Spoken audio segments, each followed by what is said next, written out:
단숨에 읽어보자 시리즈 세 번째 시간입니다. 창세기, 출애굽기에 이어서 레위기를 단숨에 읽어보려는데 단숨에 읽기 정말 힘든 성경이 레위기죠. 그래서 연초에 해가 바뀌고 이제 큰 마음 먹고 창세기부터 요한계시록까지 읽으려고 마음을 먹다가 첫 번째 난관이 레위기, 올레자 위기, 위자 위기. 그래서 위기가 찾아왔다 그래서 레위기가 아니고 레위기를 펼쳐보면 뭐 제사법도 나오고 음식법, 정결법 이야기가 너무 막 반복적으로 나오는 것 같고 정말 흥미로운 이야기라고는 찾아볼 수 없는 온갖 정말 뭐 콩팥, 내장, 간, 피, 선열이 낭자한 그런 얘기들을 왜 이런 참 답답한 그런 이야기들을 쓰고 있을까? 반대로 이렇게 질문해 볼 수 있을 것 같아요. 왜 제사법과 음식법과 정결법과 성결법과 이런 것들을 구구절절히 27장이라는 이 긴 장을 통해서 이야기하고 있을까? 그만큼 중요하기 때문에 우리가 하나님 앞에 나간다는 게 그만큼 쉽지 않다는 거예요.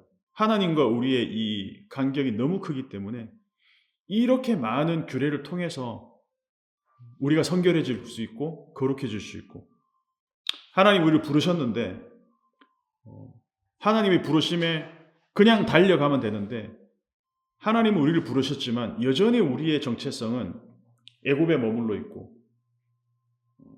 뱀과 대화하던 그 여자와 아담의 수준에 머물러 있고 바벨탑에 머물러 있고 불러내시기 이전의 상태에 여전히 우리는 허덕이고 있기 때문에 그러면 하나님이 우리를 부르셨는데 어떻게 나가야 될까? 아까 우리 찬양했던 것처럼 레위기는 히브리어로 바이크라입니다.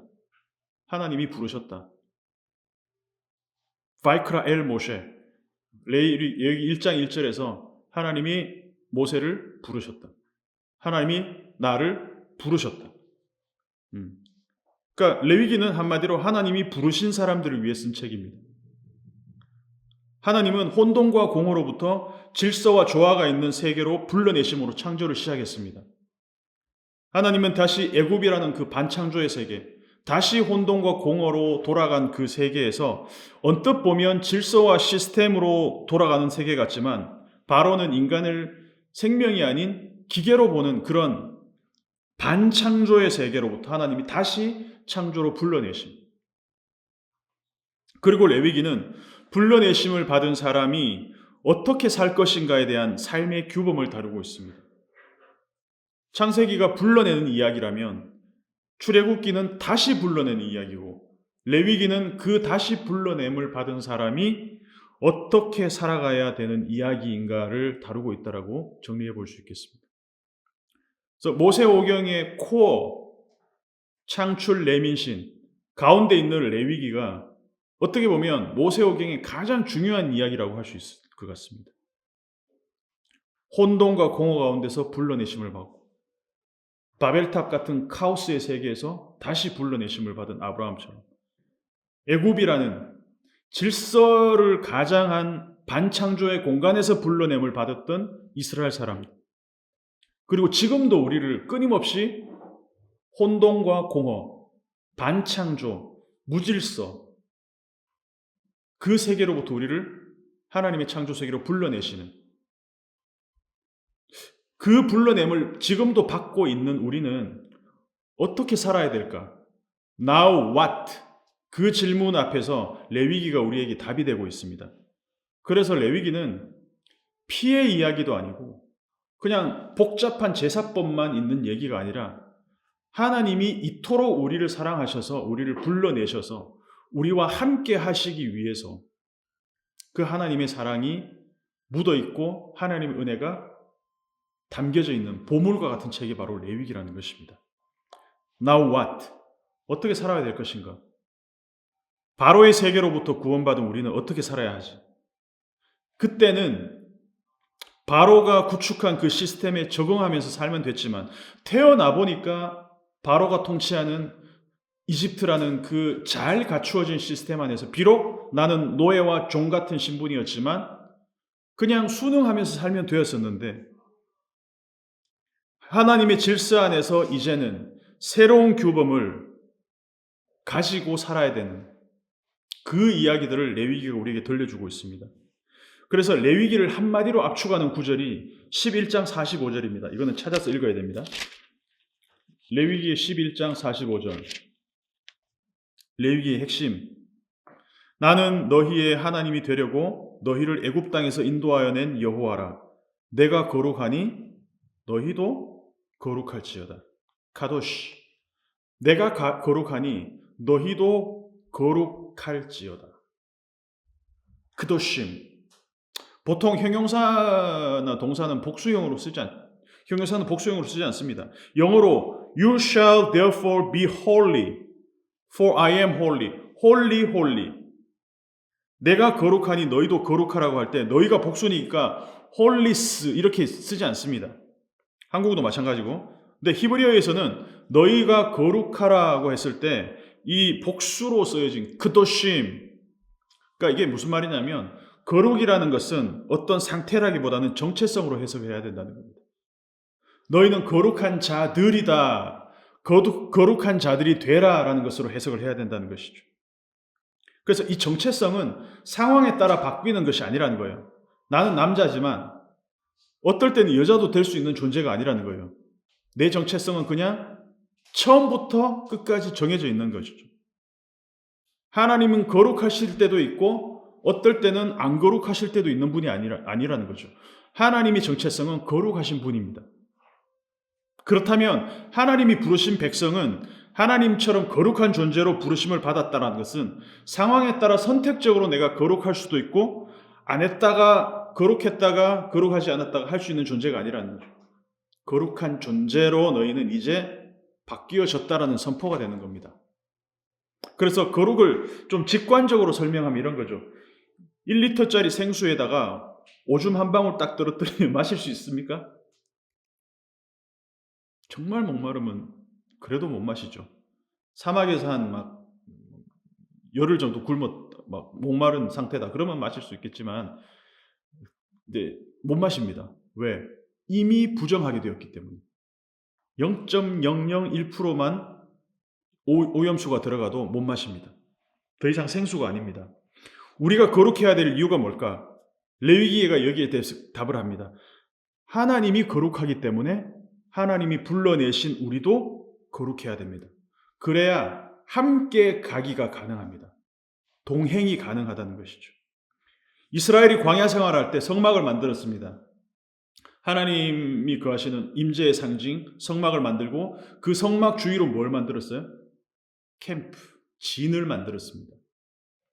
그런데 죄를 지은 사람, 전염병에 걸린 사람, 조금이라도 부정하게 된 사람은 진 밖으로 일시적으로나마 쫓겨났습니다.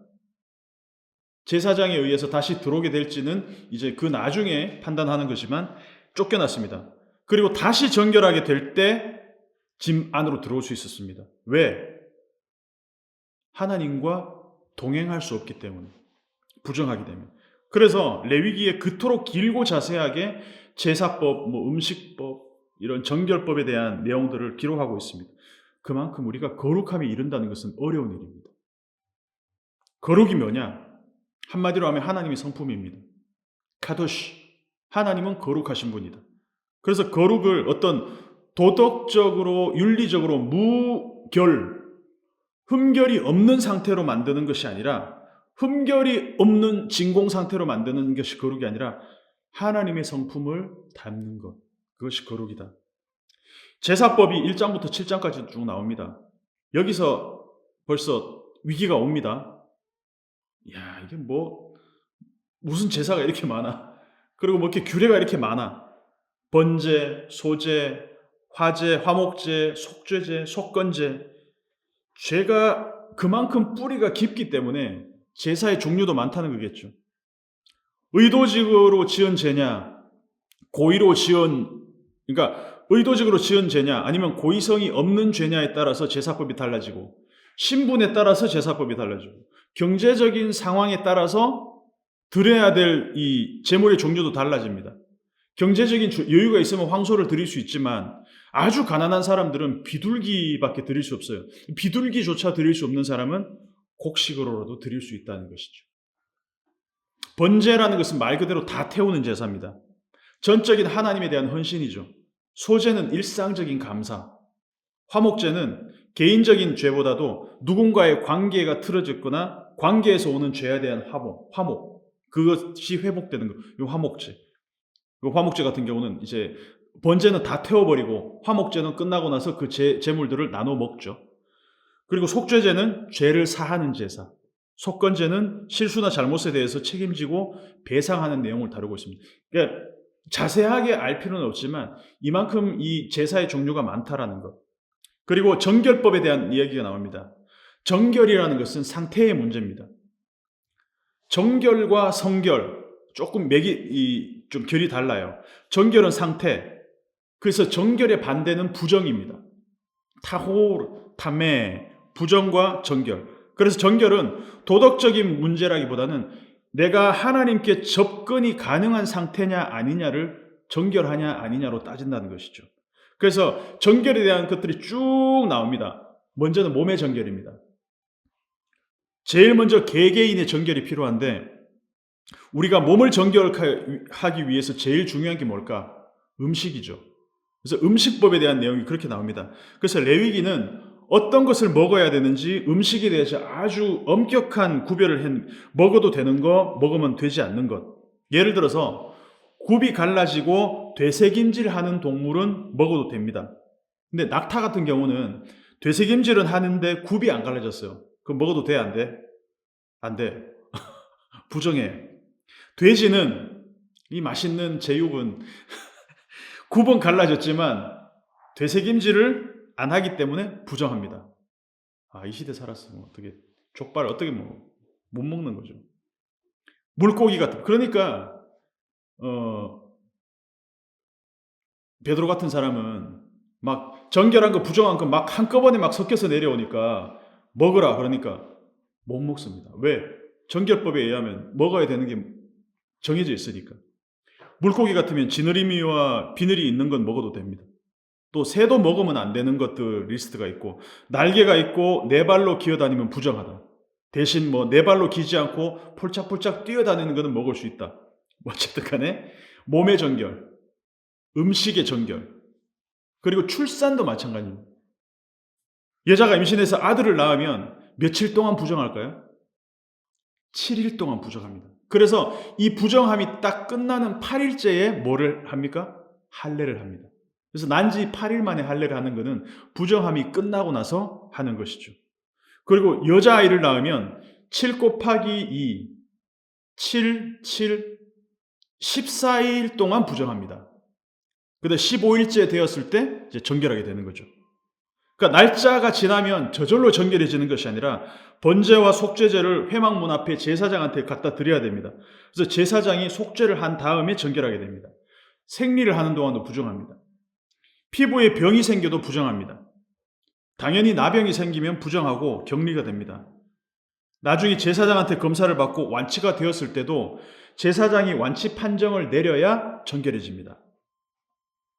나병 환자는 입고 있던 옷도 부정합니다. 집에 나병 환자가 살던 집도 뭐가 이렇게 색점이 생기면 그것도 부정합니다. 유출병도 부정합니다. 몸에서 뭔가 흘러나오는 것도 부정하는 거예요. 여자 같은 경우는 정상적인 생리뿐만 아니라 부정출혈도 부정하다라고 되어 있습니다. 남자도 피를 흘리거나 고름이 나오고 분비물이 나오면 그것도 부정합니다. 다 부정한 겁니다. 그래서 복음서에 나오는 12년간 혈류병으로 고생한 여자의 경우도 이 유출병에 해당합니다. 그래서 혈류병이 있는 여자에 대한 상식적인 대응은 뭡니까? 부정해지지 않기 위해서 접촉을 최대한 피해야 됩니다.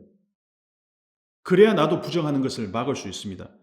근데 이걸 완전히 뒤집은 분이 나타나신 거죠. 예수님은 오히려 그 부정한 여자와 접촉을 통해서 여자의 부정이 예수님께 전가된 게 아니라 예수님의 정결함이 여자에게 전가되는 방식으로 이 부정을 뒤집은 것이죠.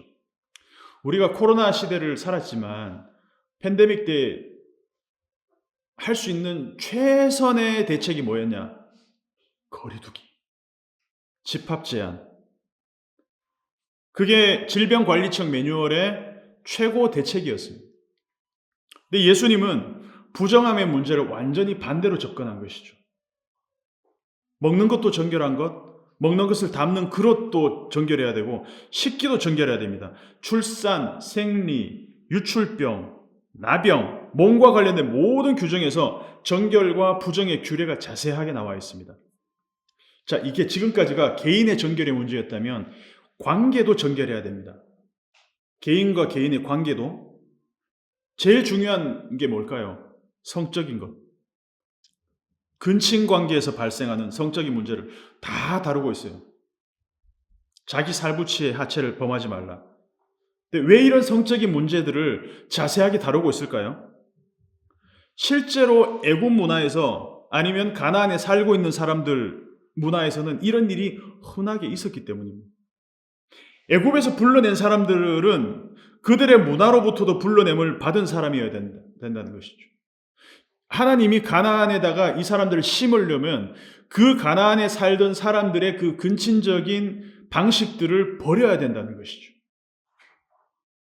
레위기 18장 3절에서 4절 읽어보겠습니다. 너희는 너희가 거주하던 애굽 땅의 풍속을 따르지 말며 내가 너희를 인도할 가나안 땅의 풍속과 규례도 행하지 말고. 자, 불러냄을 받은 애굽의 풍속도 따르지 말고 불러내서 너희를 옮겨다 놓을 가나안의 풍속도 따르지 말고. 그러면 이 세상의 풍속을 따를 데가 없잖아요. 너희는 뭘 따르라? 내 법도를 따르며 내 규례를 지켜 그대로 행하라. 나는 너희의 하나님 여호와이니라. 레위기 18장 전체에서 이 문제를 다루고 있습니다. 관계의 정결. 근친끼리 그런 짓 하지 마라. 이웃 여자랑 그러지 마라. 동성끼리 그러면 안 돼. 짐승이랑 그 짓거리 하면 안 돼. 그죠? 18장 24절을 보면 너희는 이 모든 일로 스스로 더럽히지 말라. 내가 너희 앞에 쫓아내는 족속들이 이 모든 일로 말미암아 더러워졌고 그 땅도 더러워졌으므로 내가 그 악으로 말미암아 벌하고 그 땅도 스스로 그 주민을 토하여 내느니라. 그러므로 내가 너희 곧 너희의 동족이나 혹은 너희 중에 거류하는 거류민이나 내 규례와 법도를 지키고 이런 가증한 일에 하나라도 행하지 말라. 너희가 전에 있었던 그 땅 주민이 이 모든 가증한 일을 행하였고 그 땅도 더러워졌느니라. 너희도 더럽히면 그 땅이 너희가 있기 전 주민들 토함같이 너희를 토할까 하노라. 그러니까 자, 내가 거룩한 백성 너희를 불러내서 약속의 땅으로 너희를 심었는데 그 전에 가나안 백성들이 하든지 똑같이 하면 내가 너희를 토해내겠다는 거죠. 그래서 실제로 어떻게 됩니까? 쫓겨나요. 그 땅에서. exile 된다는 것이죠. 너희를 약속의 땅으로 불러낸 이유가 뭐냐? 이걸 설명한다는 것입니다. 그 땅 살던 애들이 그런 짓을 했기 때문에 쫓아내는데 너희가 거기 들어가서 똑같은 짓 하면 되겠어? 이 말인 것이죠. 자, 몸의 정결뿐만 아니라 관계의 정결, 그리고 날도 정결해야 된다는 것입니다. 공간, 시간, 모든 것을 다. 그래서 출애굽기 20장에서 하나님이 10계명을 주실 때 10가지 계명 중에 유일하게 거룩과 연관된 게 하나 있었어요. 그게 뭐냐? 안식일을 거룩하게 지키라. 10가지 계명 중에. 개인의 몸도 정결해야 되고 관계도 정결해야 됩니다. 날도 정결해야 됩니다. 우리가 사는 모든 시 공간 전체가 거룩해야 된다는 것입니다. 그래서 특별히 7번째 되는 날 안식일을 거룩하게 구별하는 것은 우리가 일만 하다 죽는 존재로 만들어지지 않았다. 하나님도 일하시고 제7일째 안식하셨다. 단순합니다. 안식일을 왜 그렇게 지킬까? 하나님이 안식일을 지키셨으니까. 우리가 왜 거룩해야 되나? 하나님이 거룩하시니까. 절기를 지키는 것도 같은 맥락입니다.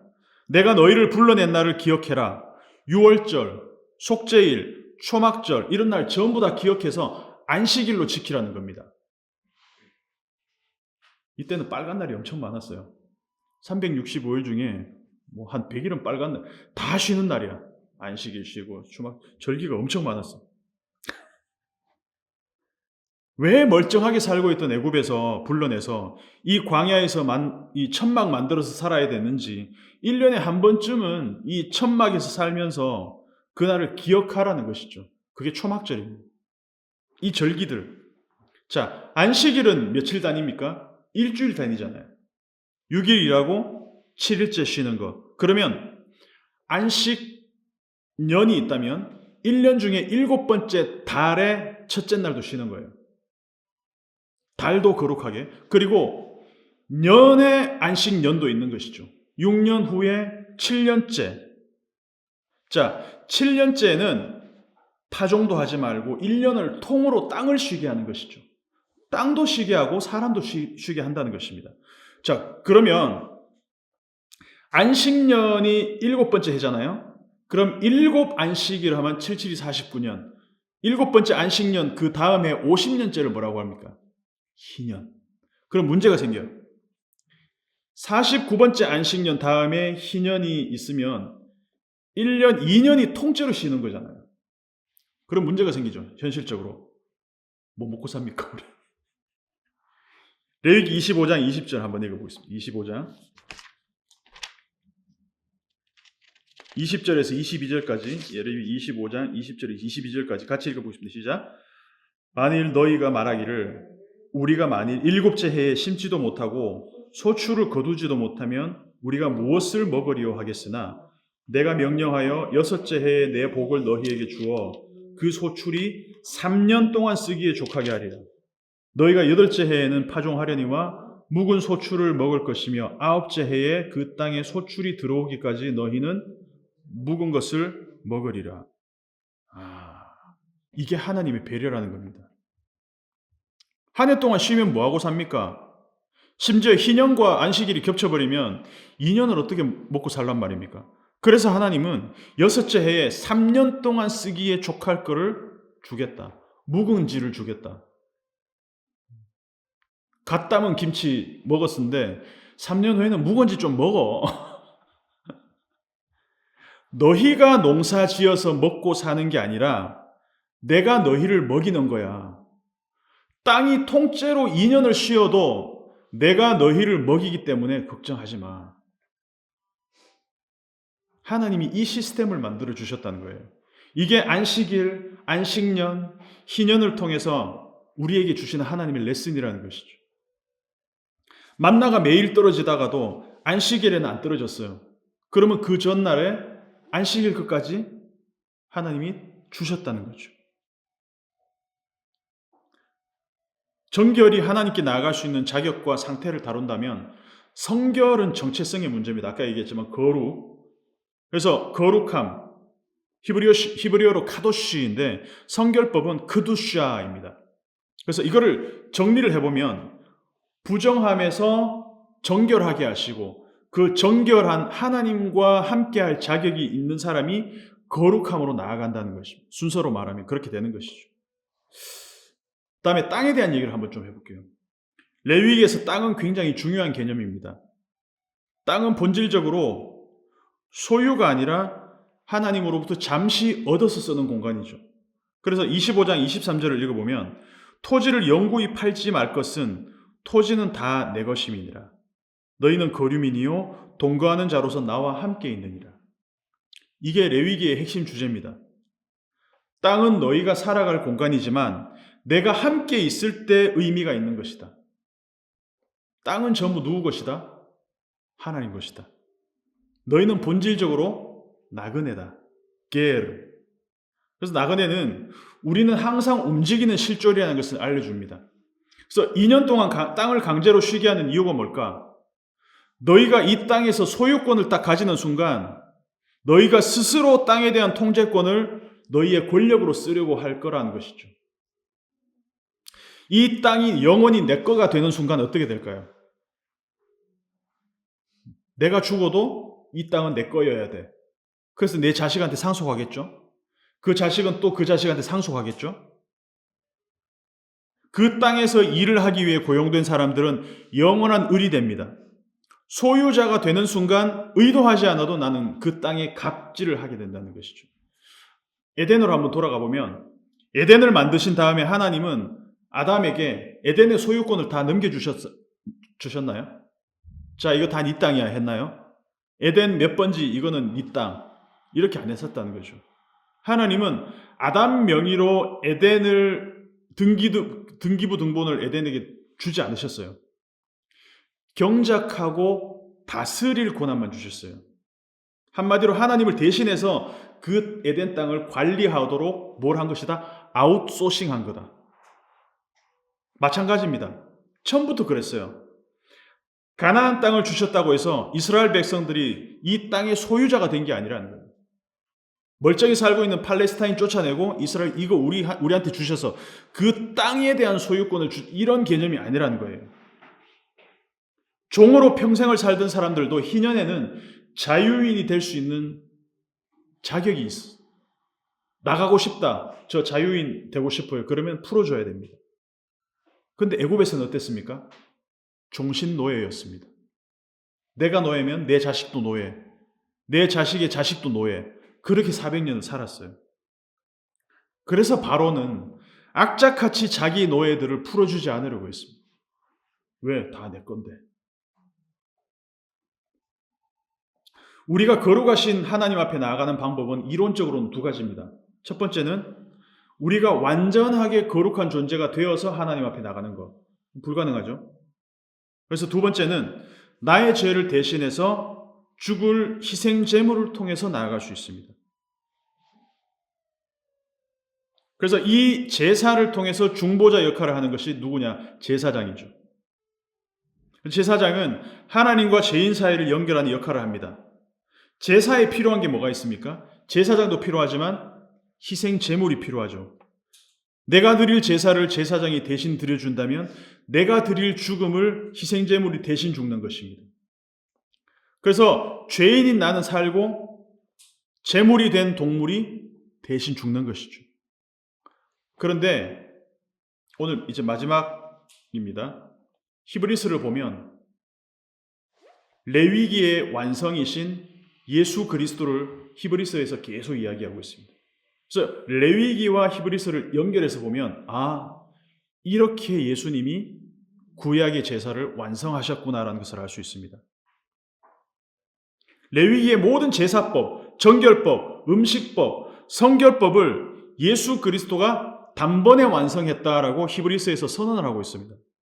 히브리서 4장 14절 그러므로 우리에게 큰 대제사장이 계시니 승천하신 이 곧 하나님의 아들 예수시라.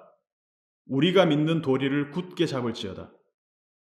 제사장 역할을 하는 레위인은 우리와 똑같은 죄인이지만 예수님은 죄가 없는 완전한 제사장, 대제사장이었습니다. 그래서 제사장들은 남을 위해 제사도 하지만 자기의 죄를 위해서도 제사를 드려야 됐습니다. 근데 예수님은 죄가 없으시기 때문에 자기를 위하여 제사 드릴 필요가 없으십니다. 히브리서 7장 26절 27절 이러한 대제사장은 우리에게 합당하니 거룩하고 악이 없고 더러움이 없고 죄인에게서 떠나 계시고 하늘보다 높이 되시니라. 그는 저 대제사장들이 먼저 자기 죄를 위하고 다음에 백성의 죄를 위하여 날마다 제사 드리는 것과 같이 할 필요가 없으니 이는 그가 단번에 자기를 드려 이루셨습니다. 그리고 동물의 피가 아닌 자기 자신의 피로 죄가 없으신 분이 스스로를 제물로 드리셨습니다. 자기가 제사장이 되면서 제물이 되셨다는 것이죠.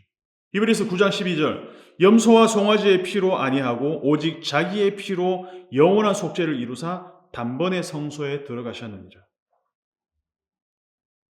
예수님은 죄도 없으신 분이 우리가 하나님 앞에 나아갈 수 있도록 스스로 제사장이 됨과 동시에 제물이 되셨고 심지어 매번 절기마다 날마다 제사를 드릴 필요 없이 단번에 자기 자신을 드림으로 다시는 죄를 위하여 그 많은 동물들을 희생시켜서 제 자신을 필요가 없게 하셨습니다.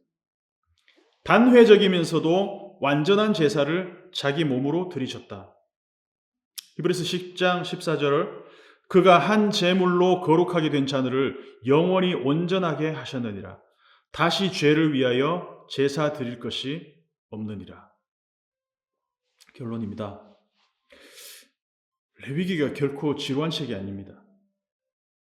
다양한 제사 종류, 제사법, 음식법, 정결법, 성결법, 제사장법 이 모든 복잡한 조항들은 전부 다 죄인인 우리를 하나님이 함께 동행하시기 위해서 죄인인 우리를, 부정한 우리를 거룩하신 하나님과 같은 그런 거룩한 존재로 만들기 위해서 만든 하나님의 은혜의 장치들이라는 것이죠. 그래서 레위기는 그때 당시의 맥락에서도 읽어야 되지만 이미 예수님이 완성하신 시점에서 다시 함께 읽으면 훨씬 더 맛있게 읽을 수 있어요. 우리가 얼마나 지금 놀라운 은혜의 시대에 살고 있는지 레위기를 읽을 때마다 깨달아야 됩니다. 예수님이 오시지 않았다면, 예수님 이전의 사람들은 매번 동물 죽이고 동물 황소 잡을 돈이 없으면 비둘기 잡아야 되고 맨날 피냄새가 예루살렘에 1년 내 365일 동안 예루살렘 전체에 피냄새가 진동을 했다 그래요. 피의 도시예요, 예루살렘. 히브리서 10장 19절 그러므로 형제들아 우리가 예수의 피를 힘입어 성소에 들어갈 담력을 얻었나니. 누군가의 죽음이 필요할 정도로 우리의 죄는 심각합니다. 그만큼 심각한 죄인이라는 그 존재론적 메타인지가 필요합니다. 그런 사람만이 예수 그리스도의 피를 힘입어 십자가 앞에 나갈 수 있다는 것이죠. 그래서 레위기가 더 이상 지루한 책이 아니라 은혜의 보물창고와 같은 책이 되었으면 좋겠습니다.